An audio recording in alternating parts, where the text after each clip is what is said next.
Okay, so let me explain the lease option deal. This is the actual real deal that I did. The last one that I did, actual real address, actually bought this. This is what I actually did. Done many other deals like this, better, little worse, whatever.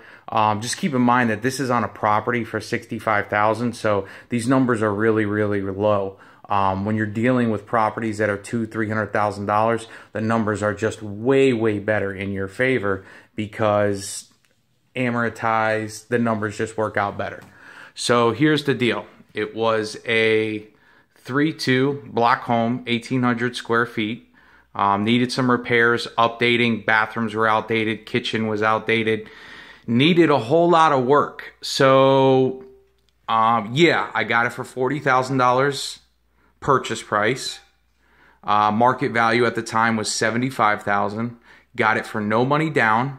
Was able to operate a negotiation with the owner, which was owner finance, 12-year amortized with a 5-year balloon, 2% interest rate. That's what I negotiated with him. Again, no money down to get into this deal. So my payment was $312 a month. Okay, good. You did good. You got a good deal, whatever. But now, what are you going to do? You're going to rent it out? Okay, you got to come up with some money out of pocket to fix it up. You need at least $5,000 worth of rehab to be able to fix it up. So me, I like to do everything without money. Sounds crazy, but that's just the way I roll. So, what did I do? I found somebody who was looking for the homeownership dream. I gave them a really sweet deal. They were super awesome people, you know, super, super awesome people. That's the only reason why I gave them this deal on a silver platter. So this is what I did with them. I did the lease option. So it was a 2-year term lease with the option to buy, 2 separate contracts. $65K was the end option price. So they gave me $5,000 cash down. Then they paid me $800 a month. I told them, listen, you pay on time. I give you $200 a month rent credit towards the purchase price. They were super happy about that. They were responsible for all repairs, all updating bathrooms, paid the insurance, $1,200 a year, taxes, $800 a year.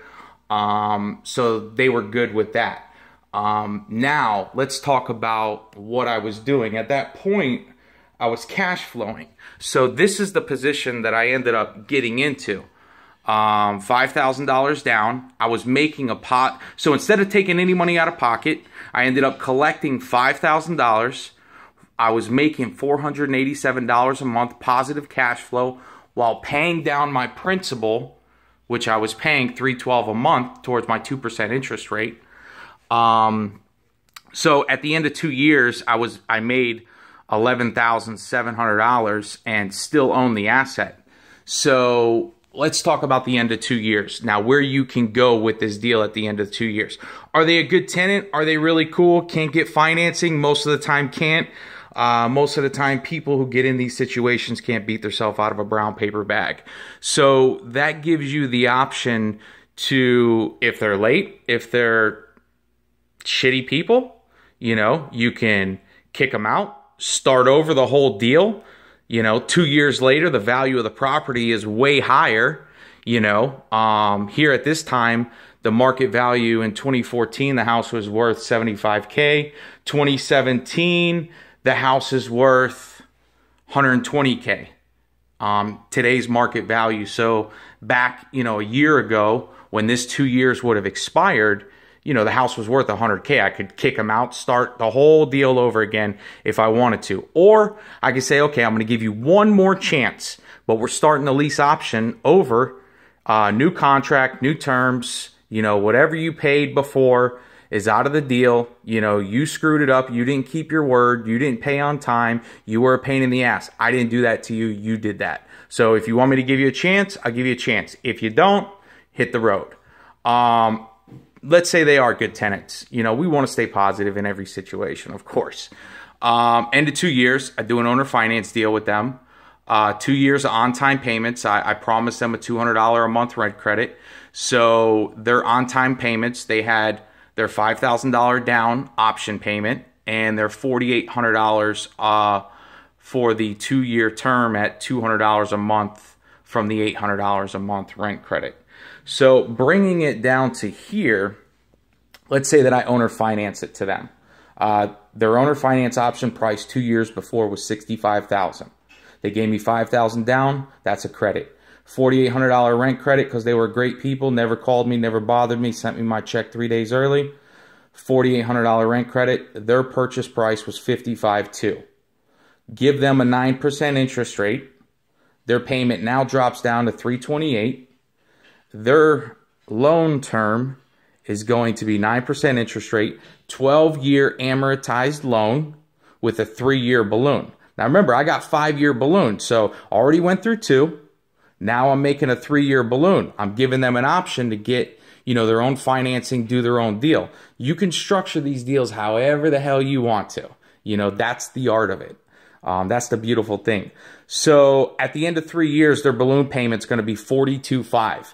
Still, at the end of 5 years, they paid me all this money and my purchase price was $40,000, but they still owe me $42,500. Beautiful thing. No money down, no money out of pocket, no repairs, no broken toilets, no phone calls, just direct deposits in my bank account. Owner finance, let's see where we're at. Okay. So when I owner finance this deal, I don't do it like a traditional bank. I owner finance it on something that's called a land contract. So yeah, they own it, and they are owners of it. So if somebody slips and falls, they sue them. But the good thing about that is through a technicality in court, you can easily take the property back without having to go through the full foreclosure process and do the judicial system and blah, blah, blah. And they fight it and stall it and all that other stuff. So you're always protecting your assets. But main thing I learned was always be in control of the deal 100% or just don't do the deal. So let's talk about the payout. Payout was this. They had their $5,000 down for, $11,700 after 2 years. I owner financed the deal to them in the perfect world, of course. Another $11,300 paying down my principal. So at the end of 5 years, I made $28,000 on this deal. No money out of pocket, no headaches, no repairs. My balance on my balloon for 5 years was $24,200. Their balance was $42,500. Makes a difference of $18,300 if they go get a loan somewhere, whatever. If they get a loan, great. If they don't get a loan, great. I don't care. Makes no difference to me. So at the end of 5 years, no money out of pocket, I end up making $46,000 if they do go get a loan. This is how the deal works out. So what happens a lot of times with this typical tenant, this is the typical guy that just can't get it together. Smoking cigarettes, drinking beer is more important to him than saving up a down payment and getting up and going to work on time and making sure you got your ducks in a row for when you purchase your house through the American dream and you're no longer a renter. So that's the great thing about this too, is that they don't treat the house like renters treat houses. They treat the house like they own the house because they're trying to step into home ownership. So 9 times out of 10, they never make it to the finish line to purchase the property. So that's the key. If they don't make it to the finish line, I bought it at $40,000. Okay. $75,000 market value. Here it is 3 years later, $120,000 market value today. So imagine if I do the lease option over with the $120,000 value with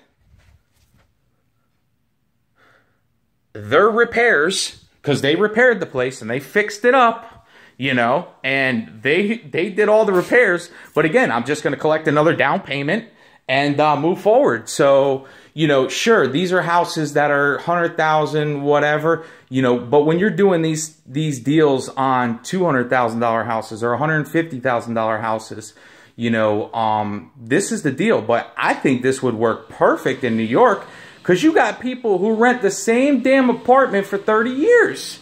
You know, you introduce them, they just don't think that home ownership is possible. That's why they rent a place for 30 years. You know, but when you show them the dream, you know, and you show them, look, man, this is really possible, you know, people are willing to jump all over this deal and be happy to do it. But the biggest thing is that it's your asset. Somebody else is paying your asset. No repairs, no headaches, all pure cash flow through the whole deal.